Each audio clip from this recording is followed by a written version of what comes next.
A very warm welcome to IDFC First Bank Presents Leaders of Tomorrow Season 12. I'm Ritvika Gupta and you're watching our very special award series all through this week.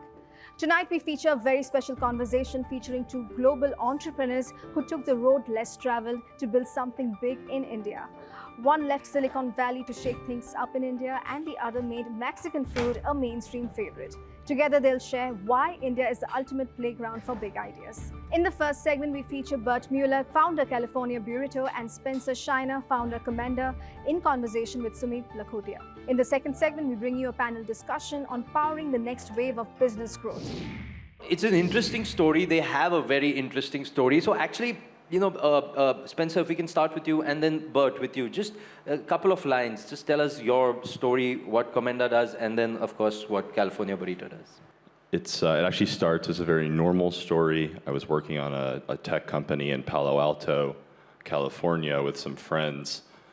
They then lost their visas. They had to come back to India. This was in 2021. Made the decision to come with them and just sort of fell in love with the country.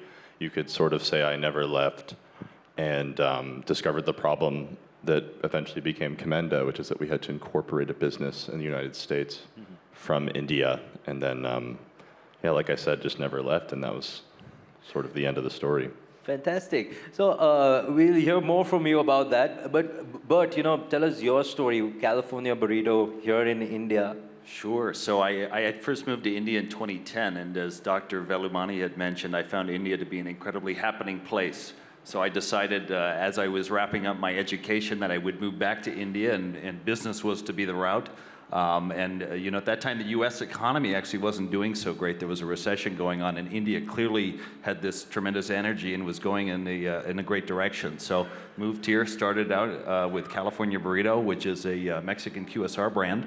We have 100 stores now across 4 cities in India, and it's been a very interesting and wonderful journey. Fantastic. Spencer, have you tried out California Burritos?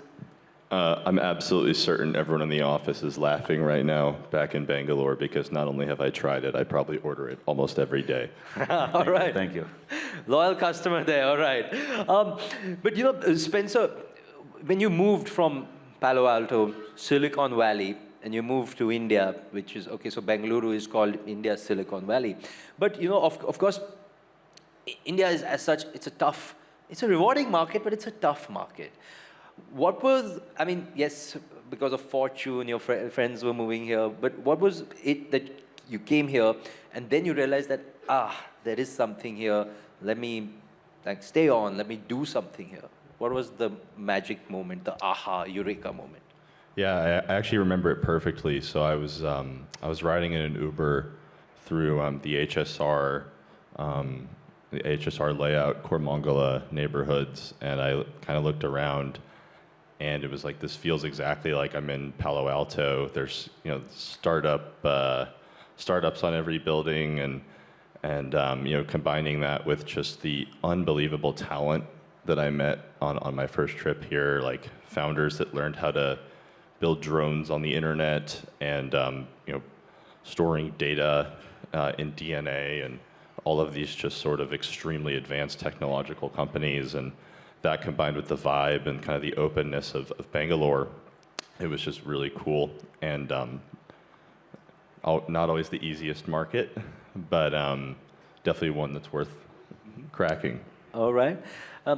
But similar question for you. Mexican food in India, what were you thinking? Okay, because I'm sorry, I'll be a little bit of a generalization, and I know it's not true for everyone, but generally, people think, a lot of Indians eat vegetarian food, and hey, what are the options in vegetarian food? But when they come to India, and I've got a lot of friends, I have cousins from Germany, and when they started, and they're just like, wow, there is so much options in veg food. So what was the thought of saying, hey, let's do Mexican food in India?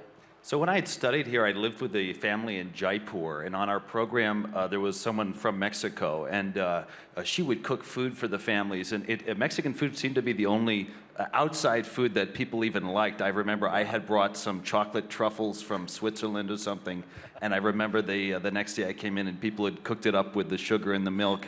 But clearly Mexican food was resonating. And when I love Mexican food, so when I was looking at what concepts or what businesses I could do in India, this was the one that was just first one in my head.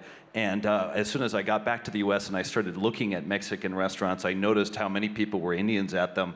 And often for vegetarian reasons, the only cuisine in the US that you could have really good vegetarian food. But I loved Indian food, I loved Mexican food. I thought if I like it, maybe people in India will also be on the same wavelength. Wow, the leap of faith and how it's turned out so well now. That's fantastic. Spencer, I know that your company, you're also helping Indians expand globally. What are some of the common guidance that you give? I mean, because we have an audience full of startups, MSMEs, that would be hoping to go global. Many of them have maybe started on the journey. What are some insights that you could share with them? Generally speaking, I think there's this idea. I'm actually going to take this question, I'm actually going to flip it a little bit. I think there's this idea among a lot of the entrepreneurs who I meet with, and I don't want to dispel it too much because it's good for business that people think this, but that they have to go sell overseas, and they have to go sell overseas, and all the good customers are overseas. But as someone who did the opposite, I think all these ideas about the Indian market, they're very much changing. I think it's actually a terrific place to sell. It's very much a trust market. In that first interaction, you're going to be fighting tooth and nail for sometimes literally every dollar. Like, we sell products for tens, hundreds of thousands of dollars, and I will still have customers in India negotiate. I have a deal right now that they're arguing over $120 difference. And the thing with India that I think works so well is once you build that relationship with somebody, I've never seen a market where they'll come back to you for everything. They'll trust you for everything. And I do think there's something to be said for that. And maybe my sort of counterintuitive advice is that Indian businesses should just build for India. They should just invest in India. It's one of the most obviously fast-growing economies in the world. And it's a great place to do business in a lot of ways. Fantastic. That's actually kind of resonating with some of the earlier conversations with some of the earlier speakers also, and just talking about the scope that India has, the future that the Indian market provides. So that is important insights. Thank you for that. But I have a devil's advocate question for you, right? Because have you experimented with some kind of maybe a fusion between Indian foods and Mexican food? I don't know. Do you have a dosa-flavored burrito or a chaat-flavored burrito? So I think in the first 5 years of running California Burrito, there was certainly this thought that how do you make it attractive to people in India? How do you make it match their taste? And I think we did experiments with the Rogan Josh burrito or with the changing the tadka. We used like almost a desi tadka in the beans. Yeah. But over time, I think my parents had moved to Mexico. I kept going back to Mexico, and I realized that the original thing is probably the ultimate thing. And so then after 2018, the journey really was about how do you get the original taste in India. And primarily the issue was ingredients and not being able to get the ingredients that Mexicans, or even in California, in the US, the ingredients that would go into the food. And so that's when we started getting into farming. And so we had imported, about 500 Hass avocado trees, and then we started growing tomatillos and chilies and beans and corn now. But just kind of that journey of trying to bring alive the same taste you would get, the presumption being instead of trying to go fusion or trying to adapt to the local market, instead maybe the original thing was already very good, and people were already liking it who were from India. So I think that has become my thought. If I was to have Indian food in the U.S., I would probably want it from that school of thought. Well, that kind of makes sense because Indians do love experimenting, and we'd be, I'm sure, and I mean your success also speaks volumes about that, where we are glad to have another cuisine as an option to try out. Very often, I mean, unlike Spencer, maybe having every day. Spencer, one thing that's changed over time is speed. So speed has become integral part of business today, especially in the startup world. Things change overnight almost, Maybe if you could share an example with the audience where kind of moving fast gave you a competitive advantage in India, how you navigated the country's unique regulatory and also some operational challenges while scaling your business. Could you tell us a little bit about any incident like that? Yeah, I think as a startup, speed is always the most important metric in a lot of ways. Something we say a lot at Commenda is that speed kind of forgives all sins when you're a startup. And it's funny. Maybe this is one of my very American beliefs, but as a startup, if you're doing well and you're moving fast, you can always raise more capital. And I always hate to say that maybe you shouldn't be frugal because I know I'm going to get gasps in the audience, but maybe you shouldn't be frugal. That's what the venture capital money in Bangalore is for. Wow, important insights. Thank you so much, Spencer. Thank you, Bert. We're running out of time almost, but it's been an absolute pleasure to talk to both of you and to hear your stories and your journeys. Thank you so much. Round of applause, ladies and gentlemen, for Spencer and for Bert here. It's time for a quick break here. We'll be back shortly. Stay tuned.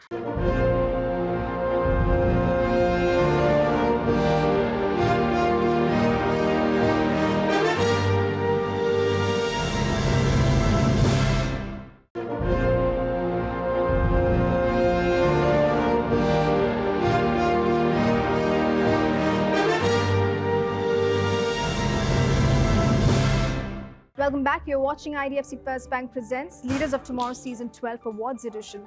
In this segment, we bring you a panel discussion that talks about why securing funding is one of the biggest hurdles for Indian SMEs and startups. From early stage capital to IPOs, why navigating the money game is crucial. We'll be joined by Radha Kirthivasan, Head Listing and SME BSE, Vivek Gambhir, Venture Partner, Lightspeed India, Padmaja Ruparel, Co-founder IAN Group, and Anisha Singh, founder She Capital, moderated by my colleague Pooja Jain. Vivek, if I could start with you. And sir, I think there's some merit to putting facts and figures to the conversation. So for the benefit of our viewers and our audience, how many startup proposals have you reviewed in the last year? And of the number that you reviewed, what percentage actually went on to reach a term sheet stage of conversation? Let's hear it.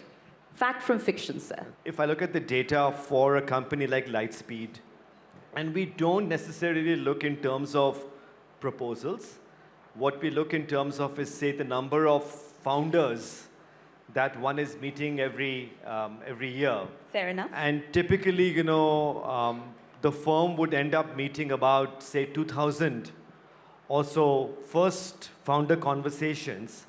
That typically translates to about 12 to 15 deals a year. So it's actually, the funnel starts very broad, but it gets extremely, extremely selective in terms of the number of conversations which lead to follow-on conversations, which lead to ultimately term sheets and finally funding. Fair enough. And thank you for being very candid in that answer.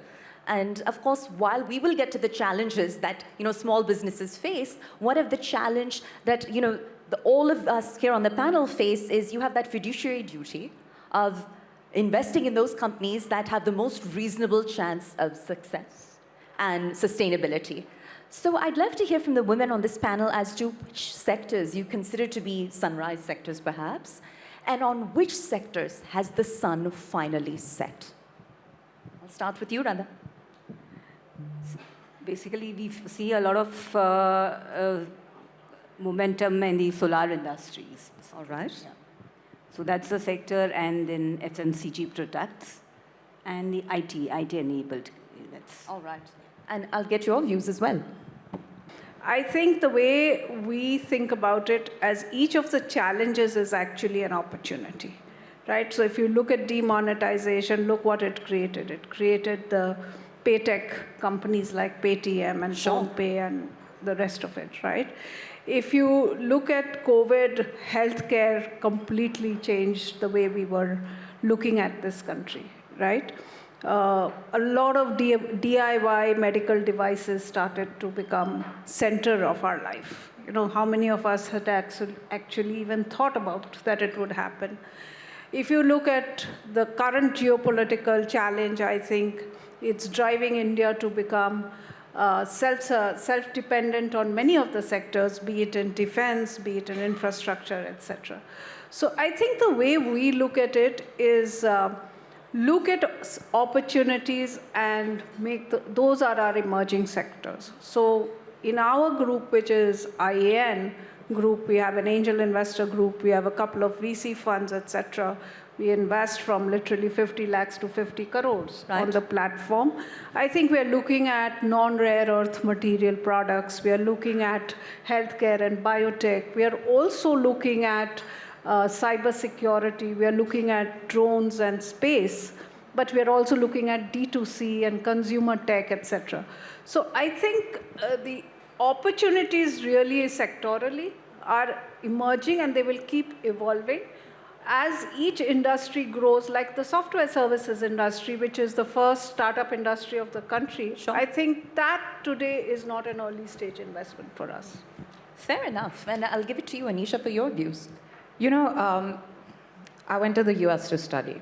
And before I left, somebody said, you got to drive a car.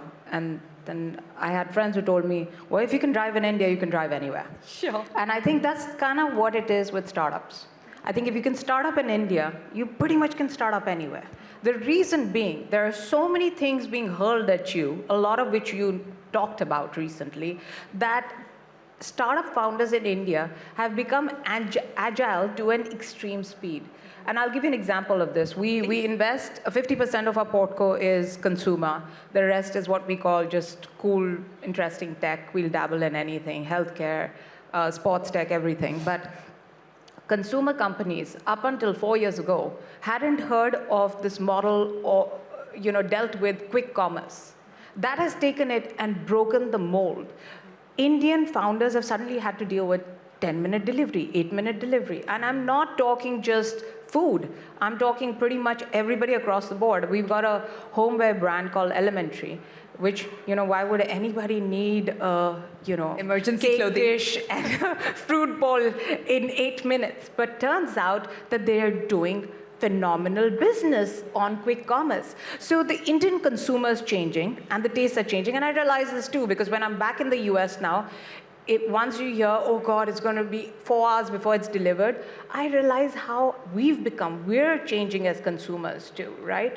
And so the Indian startup founders are having to deal with this agility, which is going to hold them, I think, in the most brilliant way going forward. So I actually think, and I tell everybody, this is such a great time to be starting up. I've been a founder since 2004, started up in the Indian ecosystem in 2009. I'll tell you, there is no better time than 2025. That deserves a round of applause, ladies and gentlemen. Yeah. All right. Now, as investors, I'm sure there's several metrics that you look at before signing that check, whether that's proof of concept, right? Proof of market, profitability, a fully baked management team, and the list can perhaps go on and on and on, right? But I'd love your take on what you consider to be some of the most commonly made mistakes on behalf of the entrepreneur in the capital raising process. And likewise, for the lucky few that do go on to raise that capital, what are the commonly made mistakes when it comes to spending that money? And if I could start with you, sir. Ultimately, look, the entire fundraising process is a very challenging process. To say the least. It's not for the faint-hearted, and obviously, you have seasoned investors here who can talk a little bit more about it. I think it's very important to know when you're raising money for the right reasons and getting the timing right. A lot of times, I think entrepreneurs end up adopting a very spray and pray approach. What do you mean by that? So they will contact every single investor, right? Not every single investor is the right investor for your company. So I think doing a little bit of homework to figure out, ultimately it's a marriage or a partnership. Ultimately trying to figure out the right investor who truly knows your space, can add value. These are investors, not an ATM machine. So it's very important to find the right investor. The second is avoiding what I call valuation vanity, right? You end up, again, probably shooting for the perfect valuation. There could be follow-on rounds after that. So learning how to be able to price your business is a very important one. The third, particularly for SMEs, look, every startup is an SME, but not every SME is a startup. Interesting, right. There are some businesses which are important from a venture capital perspective. A lot of businesses are not the right ones for VC because ultimately a venture investor will look for non-linear returns. Not every business will scale up in a non-linear fashion. Sure, fair enough. So before you realize about investing, it's so important to know, is this actually an investment which is appropriate for a venture investor? And then the fourth, as you were saying, is, just get the fundamental business model right. How will you make money? How will you actually beat competition? How will you sustain performance? What's the product market fit? What are the unit economics, the team? Those are more standard things. But to me, the why is so much more important than the what here. Most founders end up focusing on the what. I think it's so important to get the why right as well.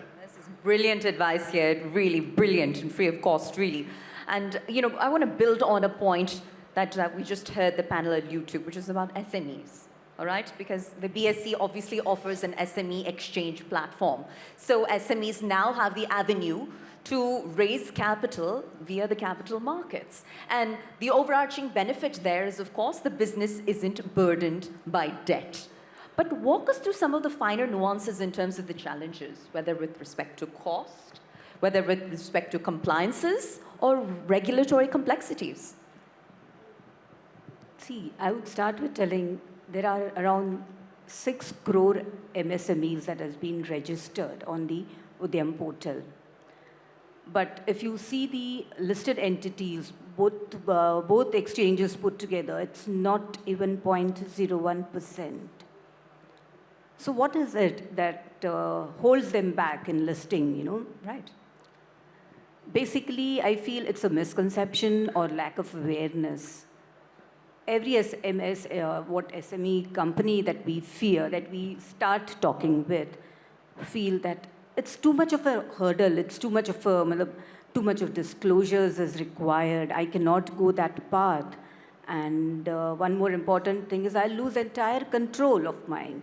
Right. Yeah, so then we try to suggest, see, if you have 100% control, you have to dilute, minimum dilution is only 25%, but your 75% gets valued only if you dilute 25%. So that's the thing that we tell the companies. And with that, I'd love to take this conversation offline. Once more for Anisha, Padmaja, Radha, and Vivek. Huge round of applause. It's deeply deserved. Thank you so much. With that, it's a wrap on part 5 of our special awards edition. We hope you enjoyed the conversation. Thank you for watching. Goodbye.